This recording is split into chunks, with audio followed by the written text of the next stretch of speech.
فكونا من شويات وتعالوا نديروا عصيدة الخلاط. ضفت كوبايتين من المية، كوبايتين من الدقيق، رشة ملح، نضربه كله في الخلاط. بصراحة العيد كمان عاد كله في الشويات واللحم، قلت نغيره شوية جا خاطري في العصيدة. ضربت في الخلاط كويس، بعدين هنا خديت طنجرة حطيتها على الغاز وحطيت فيها ما يعادل تقريبا كشيك كبير من الزيت، ونضيفه الخليط ونقعد نقلبه لعند ما تتشكل معانا على نار هادية.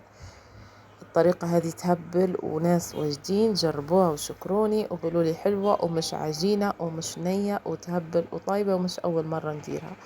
بجد روعة وسريعة جا خاطري فيها، واللي جربها ياريت يكتب في التعليقات.